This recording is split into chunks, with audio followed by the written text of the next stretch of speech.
नमोस्तु नमोस्तु नमोस्तु। पंचपाल्यति मुनिराजों के चरणों में दिगंबर जैन पंचायत हजारीबाग का नमोस्तु नमोस्तु नमोस्तु। महाराज जी, एक बहुत ही दुखद समाचार है। 20 तारीख को 2 जैन साध्वी का रीवा शहर में मध्य प्रदेश में एक्सीडेंट द्वारा समाधि हो गई। उसके बाद सारे जैनी जागने के बाद 25 तारीख को पूरे देश में मौन रैली निकाली गई और पूरे भारत में रैली को जाके सरकारी अधिकारियों को दिया गया। उसके बाद तुरंत ही 28 तारीख को सुबह 5:30 बजे गुजरात राजकोट चोटीला गांव में मुनिश्री ओमकार शेखर विजय जी महाराज अपने संघ के साथ विहार कर रहे थे और विहार के समय उनके साथ भी यही हादसा हुआ और उनकी भी समाधि हो गई। तो महाराज जी, क्या इसी तरह हमारे जैन साधु साध्वी काल के गाल पे चलते चले जाएंगे और हम लोग रैली निकालें या कुछ करें तो इसके लिए कोई ठोस समाधान नहीं होगा तो यह धर्म कैसे बचेगा? महाराज जी, बंधुओं, आपने जिस घटना का उल्लेख किया है ये निश्चित रूप से बहुत ही झकझोरने वाली घटना है और मैं तो इस पर विगत दिनों से लगातार आप सबको बोल रहा हूं। समाज को जागना होगा। मैंने कहा था कि अगर समाज जाग गई तो ये घटना इतिहास बनेगी और नहीं जागी तो यही हमारा भविष्य होगा। 20 तारीख और 28 तारीख में मात्र 8 दिन का अंतराल और 8 दिन के अंतराल में ही हमारे बीच से एक साधु महात्मा का अवसान हो गया, हमारे बीच से चले गए। समाज को चेतना होगा,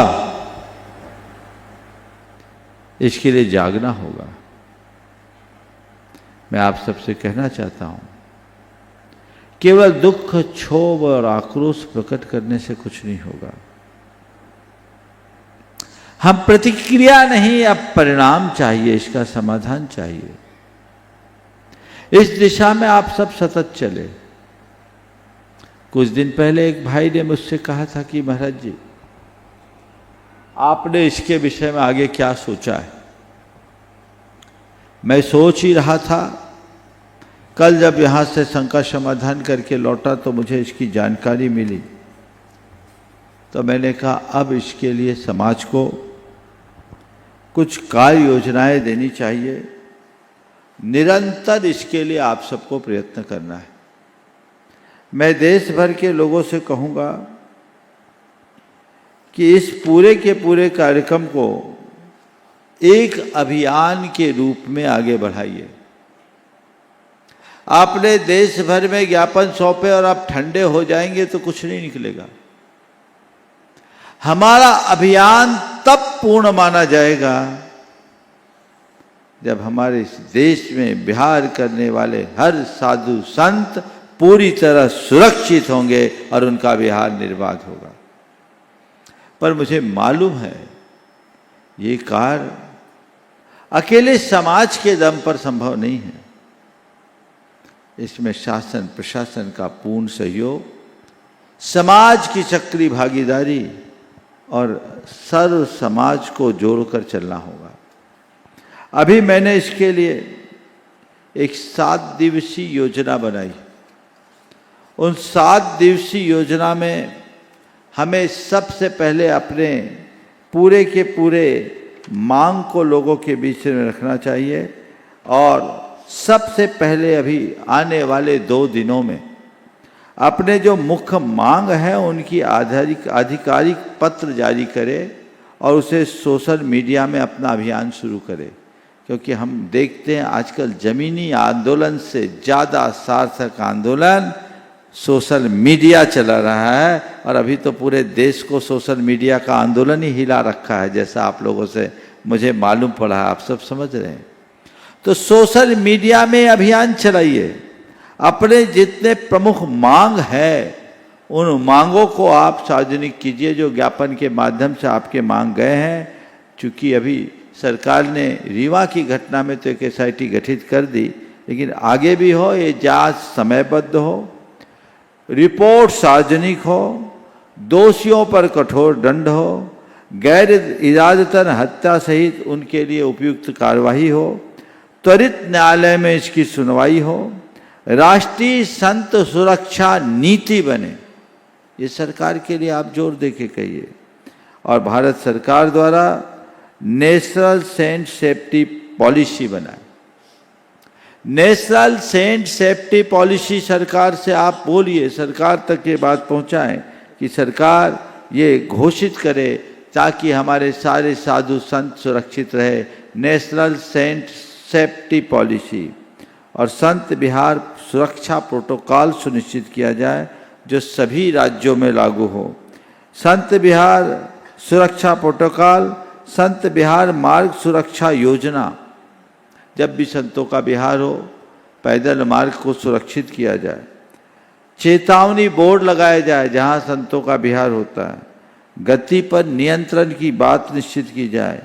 संवेदनशील मार्गों को चिन्हित किया जाए और विशेष पुलिस समन्वय अधिकारी जहां बड़े साधु संतों का विहार हो रहा वहां किया जाए। उस समय भारी वाहनों पर नियंत्रण हो। जिस रास्ते पर संतों का विहार हो रहा हो वहाँ स्पीड लिमिट हो, रात्रि में भी नियंत्रण हो और विशेष नागरिक निगरानी हो। और मैं तो कहता हूँ सरकार को चाहिए कि एक राष्ट्रीय संत सुरक्षा आयोग गठित कर दे जो भारत सरकार के अंतर्गत गठन किया जाए।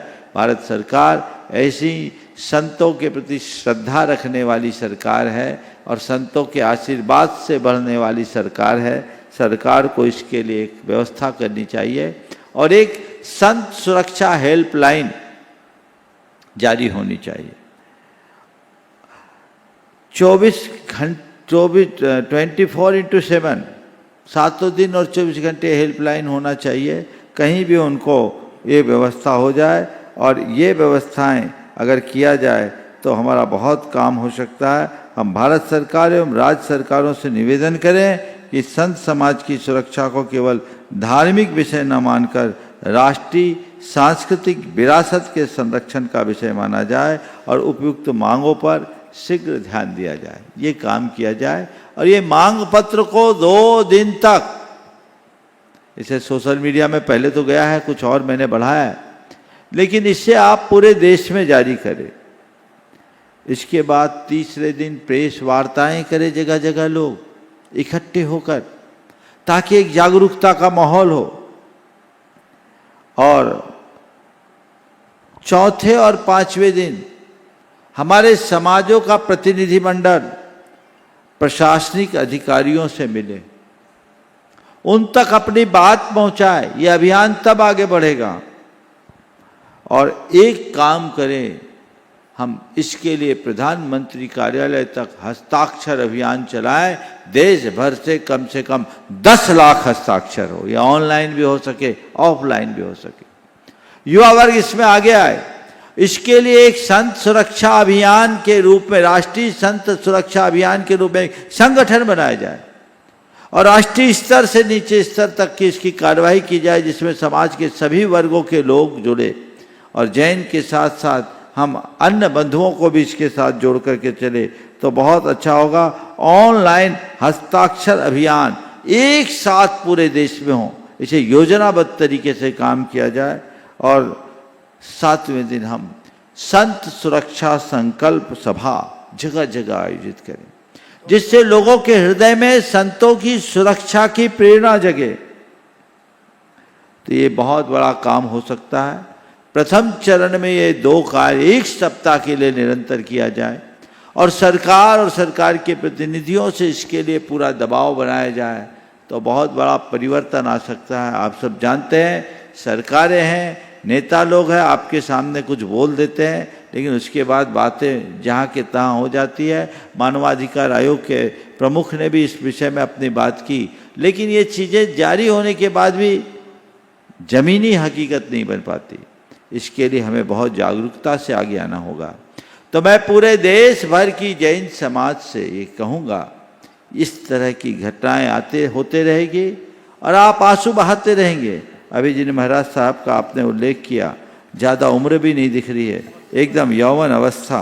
और आप देखिए जिनकी अभी आपके बीच में तस्वीर आ रही है, ओंकार शेखर विजय जी महाराज साहब असमय में चले गए।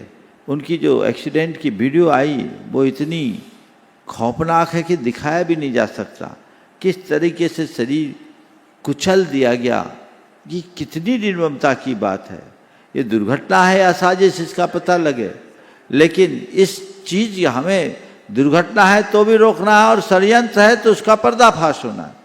इस तरह की दुर्घटनाओं से साधु बचेंगे नहीं तो सड़क पर चलेंगे कैसे। साधु संतों का बिहार अगर इसी तरीके से बाधित होगा तो फिर क्या काम होगा। इसलिए पूरे देश भर के जैन समाज से मैं कहना चाहूँगा कि आगे आए और सर्व समाज को साथ लेकर के चले, क्योंकि संत किसी एक संप्रदाय विशेष के नहीं होते। ये सभी पद यात्रियों की सुरक्षा का सवाल है।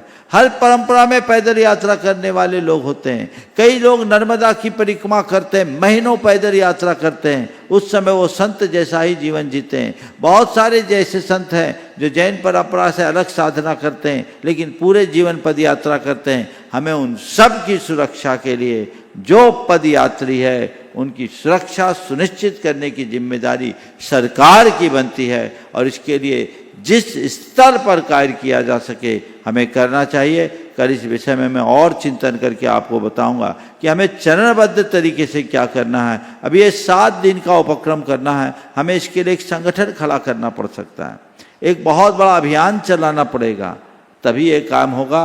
जो लोग भी इससे जुड़ना चाहते हैं और इसके लिए उत्साहित वे अपने अपने स्तर पर काम करें। और अभी पहला काम जो ये बातें बताई इसको सोशल मीडिया के माध्यम से सर्वत्र फैला दें ताकि अब कोई घटना न घटे। हम कब तक इतने साधु संतों की बलि चढ़ाते रहेंगे और मूक दर्शक बनेंगे, या थोड़ी प्रतिक्रिया मात्र व्यक्त करके अपने आप को हम कृतार्थ महसूस करेंगे। यदि ऐसी स्थिति रही तो स्थिति भयावह होगी, इसलिए इसके प्रति जागरूक रहें। नमोस्तु।